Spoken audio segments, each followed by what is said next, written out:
At one of the most livable apartment complexes in the year 2025, an older man was sitting in a seemingly luxurious room, slowly sipping a cup of coffee and looking out the balcony window. And though he looked like an ordinary person, this man was actually Director He Kang of the HK Commercial Company, where, wherever he went, the employees had to bow politely. In the morning, he already drank a cup of coffee at home, and when he arrived at the company, he had another huge cup. And after a walk around to supervise the employees, the outer offices seemed to be working very seriously. But the deeper he went inside, especially into the break rooms and training rooms of the company, the more it turned out to be a place for real money gambling, where the big shots were throwing money around like leaves. Every table had several stacks of cash for betting, and going deeper into the next room, it was exactly where the over-under betting machines were placed, and he just strolled from the outside in like that with an extremely satisfied expression on his face. The next room was a place for organizing all kinds of casino games, and lately, the man nicknamed Lizard came here all day. And it turned out he was the type of person who, if anyone noticed him, would immediately hide without leaving a trace, holding the position of the head of the apartment management board, and if he was willing to pay off his debts fully, his salary was actually quite high. This time he had a meeting with Director O, and it turned out this meeting was nothing more than an excuse for the fact that this director owed the company a massive amount of debt and had no money to pay it back, so he had to be threatened a little bit to stay quiet. And not only that, but this company also lent money to several other directors to the point where they had to go into hiding. Director Choi was the next victim, as he was watching a concert when suddenly a group of people chased after him, making him run in panic, not even having time to give the bouquet to the girl on the stage, and he ran to the equipment room, thinking he had escaped, but unexpectedly the company side blocked him right in front of his face. Panicking, he immediately confessed that he had no money to pay, and though his mouth said he had no money, his active account still had up to 300 million won. So he was forced by the company to sign a withdrawal and simultaneously cancel his wife's life insurance to pay off the debt. And not only that, Director He Kang even took the land compensation money that his family was supposed to receive. Meanwhile, Haji was participating in a competition at a kindergarten, and she won, bringing home first place for the whole family, and people thought it was her family, but it turned out she was just a substitute contestant, and her best friend openly showed annoyance, saying that at least she should have acted fully, rather than just focusing solely on the first prize like that. That evening, Haji intended to talk to her sister about failing the bar exam last time, but unexpectedly, before she could even say a word, her sister threw a gift box right in front of her. Because this was an expensive designer outfit that suited a lawyer's job perfectly, so her sister had bought it for her, and looking at this gift box, she could not bear to tell the truth that her current position was a consultant specializing in handling defamation and fraud cases. Over here, Director He Kang was mountain climbing with some big shots working in the police force, and during the climb, he took on carrying all of their bags, then prepared food for everyone, and gave various gifts as if to win their favor, and these gifts were all luxury items, or very hard to find. It turned out that everything he did was just to take care of his sick older brother Yangman, and the amount of money he transferred to Yangman was incredibly large, making him completely surprised. So Yangman also advised He Kang not to continue managing the casino like that, because it was both difficult and dangerous. But He Kang thought that his brothers had to earn enough money to be independent, because with the current amount of money, just running around alone would leave almost nothing. And when he returned to the company, suddenly that head of the apartment management board from the other day was making a fuss because he was now a VIP but started borrowing too much, and the brothers dared not lend him anymore, so he was yelling loudly. Fortunately, he arrived in time to settle it properly, otherwise if the man just stood there demanding compensation, it would have been a disaster. At the Green Pine Garden, some super wealthy men were gathering together into a group to discuss factional matters, raising someone up to be president and so on. When the police chief dropped by, smoothly sweet-talking to win over each person, but eventually, someone interrupted and said this was not a fan meeting, and if he wanted to join this exclusive club, the entry fee would be 10 billion won, because among the members here, no one was just rich, they were only super rich. The chief heard this number and dropped his jaw, then went back and discussed with his subordinate that he should have embezzled more and taken more bribes to have enough. Because every day, no matter how hard he tried, he could only make about 2 billion. So, the subordinate suggested a trick, which was to siphon money from Hikang, a guy who could do anything and operated a whole casino disguised as a commercial company, and his debt collection skills were undeniably profound. Hearing that, the chief immediately sought him out, forcing him to cough up 10 billion, whereas he had already bribed so many people that there was not much left. But because the chief was his backer, he had to endure it. And so the very next day, while Hekang was getting some coffee to drink, unexpectedly, a series of employees were taken away by the police, shocking him to the core. That chief acted so fast that all of Hikang's brothers were entirely locked up, and he even orchestrated all kinds of scenarios as excuses to arrest them, right exactly when they were calling Hikang. That very evening, he ran to the chief's house and gave him all the money he currently had. But ultimately, the chief only allowed him to ransom the subordinates, while his only older brother Yangman was still detained because the chief needed to keep him as a hostage. And even more terrifying was that he only gave him exactly 3 months to scrounge up the full 10 billion won, and after saying that, he went inside the house without another word. Going back to his student days, Hikang had his house stormed by a group of strangers for unknown reasons, and it turned out his father had borrowed 30 million from them but had no money to pay it back, so now he had to become the collateral instead of his own father. Yet when he sought out the man, he shunned him, and even told those people to throw him out as if he had never been his son. Then, in that pouring rain, Yangman stepped up to hold an umbrella for him and told him to rediscover his own dream while staying by his side. And as time passed, Hikang had fulfilled his duties as a younger brother and a son, so Yangman did not want him to keep saving him anymore. After that, all the subordinates gathered at Hikang's house, and he just wanted everyone to take care of their own lives from now on, letting him shoulder everything alone. And though everyone had tracked down all the documents and evidence related to the chief's crimes, they dared not bring them to light, for fear he would ruin all their lives. So the 3 subordinates had just stood in the middle of the street saying their goodbyes. But 2 seconds later, they all returned to stand in front of Hikang, hoping to continue accompanying him to rescue Yangman. And the very next day, the 4 of them started going around collecting debts, selling apartments, and doing everything possible with all kinds of people. But at the end of the day, they still did not collect much money. Ultimately, the group could only think of organizing a huge wedding to rake in a few hundred million, and the groom was exactly Hikang, which made him incredibly irritated.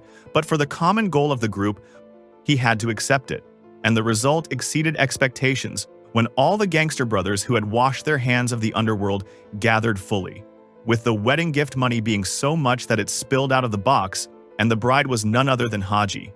Initially, she was a bit dumbfounded because she was informed to only come as a guest, not a bride. But after hearing the amount of money she would receive, up to 5 million won, her eyes lit up and she sealed the deal immediately, and thus the wedding was held just like that, with the 2 walking hand in hand down the aisle amidst the cheering of the gangster brothers. Next was the extremely hilarious and boisterous performance by the 3 younger brothers, making the atmosphere more vibrant than ever. And while everyone enthusiastically clapped and danced, the bride could only stare wide-eyed around, not understanding what in the world was happening. And even more unexpectedly, the groom also happily joined in the music. Reaching the photo session, the bride and groom had to kiss, and the people around continuously shouted, "Kiss, kiss!" making Haji blush deeply and turn to look at Hikang. But he just calmly said an extra 2 million won, making her eyes light up as she puckered her lips and kissed him immediately without any hesitation, while Hikang looked at her completely helplessly but did not know what to do either, so the 2 really kissed amidst the passionately cheering crowd. When the wedding ended and everyone went home, the 2 finally had a chance to sit down and talk, and with money exchanged for services, he gave her 7 million won. But she still complained about various things, although in reality that kiss had not even touched lips, as it was him who had slipped his finger between them after all. Anyway, she was the one who sealed the deal first, so ultimately, not knowing what else to say, she just gave him a piece of advice to live as a law-abiding citizen, and summing it up, after all that time, he had only managed to gather 4.5 billion and was still short by 6.5 billion. At this point, the subordinates brought up the apartment manager's debt, but unfortunately, he was currently wanted for embezzling and stealing the residents' money, so the group was determined to catch him before the police found him. And after a threat of jumping off a building, he finally got scared and confessed everything, saying that in his apartment complex there were up to 9,800 households, and the money that could be earned from there was entirely capable of reaching 10 billion won. To verify this information, He Kang immediately used his lightning-fast mental calculation skills, and just by looking at the guy's notebook, he calculated that the amount the man embezzled reached up to 4 billion won, even though that apartment complex only had over 2,000 households. Seeing a whole future of making money right before their eyes, He Kang and his subordinates were indescribably overjoyed and immediately decided to do everything possible to earn that full 10 billion won. And seeing the immediate future with 10 billion won, He Kang immediately had the brothers untie him and gave a coat to Lizard to keep him warm. Next, he asked him how to get that 10 billion, and he answered blatantly that he just needed to become the president of this apartment complex and he would have it. But before he could even finish speaking, he was tied up again by the subordinates for talking total nonsense.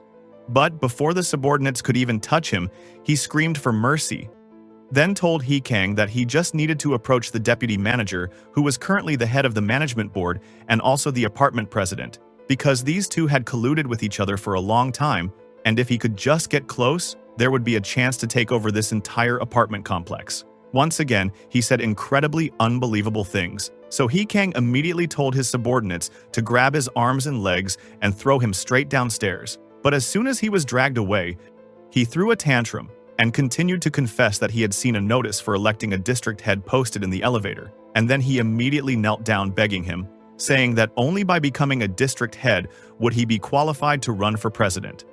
But the irony was that no one cared about this district head position, so merely running for it almost guaranteed being chosen, and the very next second, the gang was standing in front of that notice. And He Kang snatched a flyer and decided to register as a candidate, after which the whole group had to stay up all night because He Kang kept pacing back and forth, letting no one sleep. But despite saying so, deep down he still could not believe how an apartment complex could possibly dig up 10 billion won. So that sly old fox eagerly told him to personally ask about the long-term maintenance fund to see how much money was left, because that fund was exactly the stomach larger than everything anyone was thinking of. And no sooner said than done, He Kang immediately called the female employee at the management board to ask how much was left in the long-term maintenance fund. She honestly replied that currently the fund still had up to 17.8 billion won.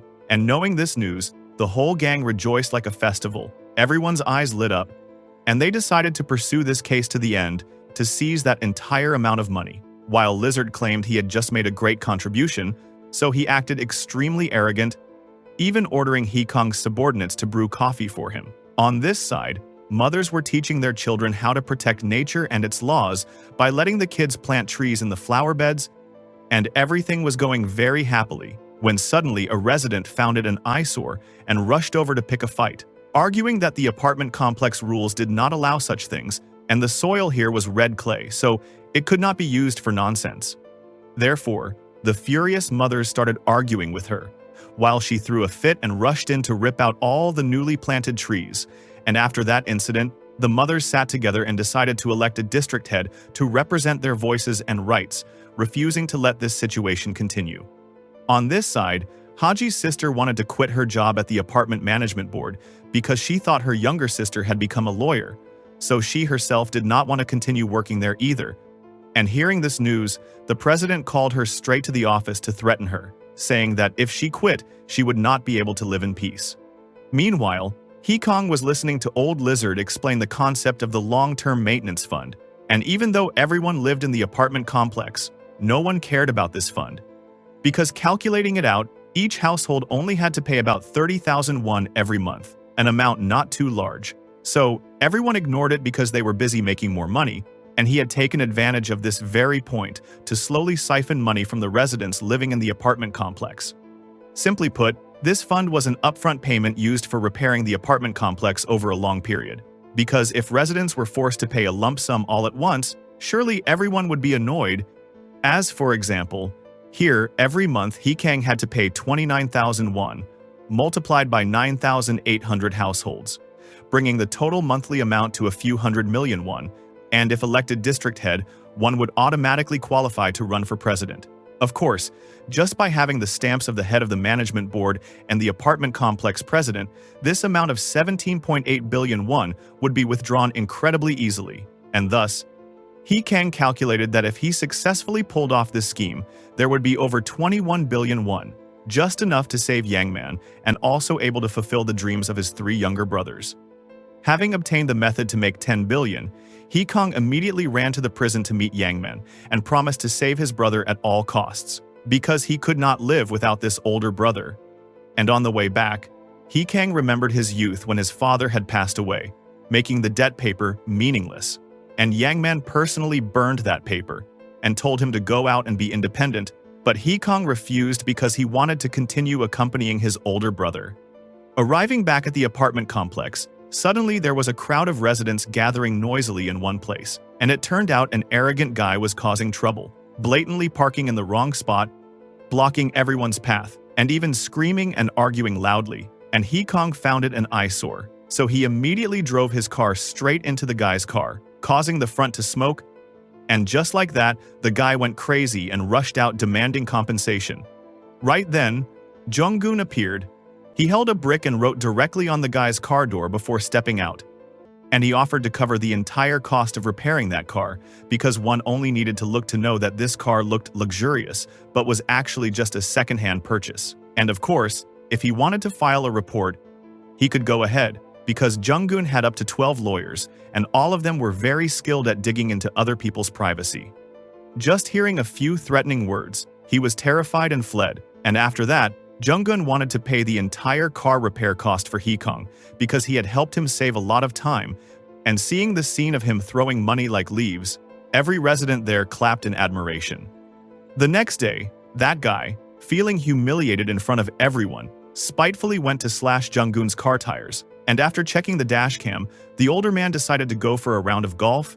As it turned out, he had already caught that guy and forced him to sit still to act as a target for his swing practice. And he was terrified because he knew he was just an apartment renter, while the owner of this entire apartment complex was exactly Jung-gun. So in this situation, he was probably so scared that for the rest of his life he would not dare to utter another word. As for He Kong and his subordinates, they were struggling with the district head registration form, and Lizard watched and became feverishly impatient because it was just a registration form, yet they had been fiddling with it for several hours without finishing. And he kept saying that no one cared about these things, just scribbling a few lines and submitting it would be fine, but they simply would not listen. And just after he spoke, the 4 brothers continued to sit and discuss what their educational background was, what positions they were holding, what their work experience was like, and all sorts of other troublesome procedures, making it an extreme headache overall. If he revealed his gangster identity, the residents would definitely be wary. So, He Kong decided to write that he was just an ordinary person hoping to help the apartment complex develop better and better, and Lizard was watching the 4 brothers take photos while eating instant noodles and grumbling, finding it incredibly annoying. Right after completing the form, He Kong immediately went to the apartment complex management office to submit his application, taking the opportunity to glance over at who his opponents were, only then realizing that among the candidates, no one lived alone. Not to mention that all district heads and high-ranking officials up to now already had families, and recognizing this was the deciding factor, because he himself lacked this advantage, he would very likely fail without a real family. He Kong immediately withdrew his application and ran home to discuss it again with his brothers, and as soon as he arrived, he pulled Lizard over to ask questions. Ignoring the fact that the man needed to use the restroom so badly he could barely hold it and was about to burst, and panicking, he blurted out a few sentences before being let go, and He Kong said a man living with 4 other dark and sullen men with unclear identities would never get anyone to vote for him. Just mentioning the topic of family and spouses, the subordinates immediately pulled out the wedding photo taken the other day and admired how good a couple the two made. And after looking at it, He Kong chuckled inwardly and loudly declared that Haji was the wife of this house from today on, and as soon as he finished speaking, the gang quickly found her workplace and identity. At that very moment, she was arguing with a pervert who insisted that he did not grope anyone but only accidentally touch someone's thigh, and arguing back and forth led nowhere, so she straightforwardly gifted him a few slaps, making things even noisier, and furious and about to rush in to hit her, He Kang appeared out of nowhere like a god, gripping the man's hand tightly and scaring him away so fast he left his shoes behind. He was just about to meet and talk to Haji when the department head called her in to inform her of her termination, simply for the absurd reason of not meeting KPIs, even though her job was a free consultant, and she was extremely frustrated but could do nothing else besides bitterly packing her things and leaving. And while she was having a headache over the lack of money, He Kang appeared in front of her again.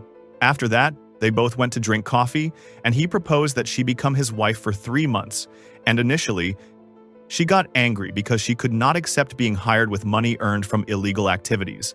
But after hearing the contract figure of 30 million won, she froze, as that amount of money was enough to help her not worry for a while. And although reason kept reminding her not to accept this person's money, in the end, she still dropped a very decisive final sentence. It was that exact answer that made Haji regret and feel extremely tormented all evening. But every time she looked at the money in her account, she comforted herself that she only needed to act for 3 months. And as for Lizard, He Kang demanded that he play the role of his father for 3 months, in return for which he would wipe out his debt and give him a way out, since after all, he was a wanted man. Hearing such a lucrative condition, his eyes lit up, and he sealed the deal immediately without any hesitation. And later, he even told the child of a subordinate to play his child, because back in the countryside, the child did not get a proper education, so moving up here to live would allow him to attend an English kindergarten. After sorting out the family matters, the whole gang went together to take a 10th anniversary family photo shoot, and initially, their standing pose was a bit awkward. So the photographer had to rearrange them from the beginning, and everyone felt a little shy. But then they ignored it because they were all ready for their roles. And in the middle of taking photos, the boy suddenly kissed Haji on the cheek, startling her. But thanks to that very moment, the group got a family photo that looked incredibly happy. Alright, today the movie episode ends here, and this is just my objective review analysis of the movie episode. To support the film crew and fully enjoy every single moment, you guys should go to the cinema or watch it on official platforms. Thank you guys for watching, and see you guys in the next movie review analysis. Bye.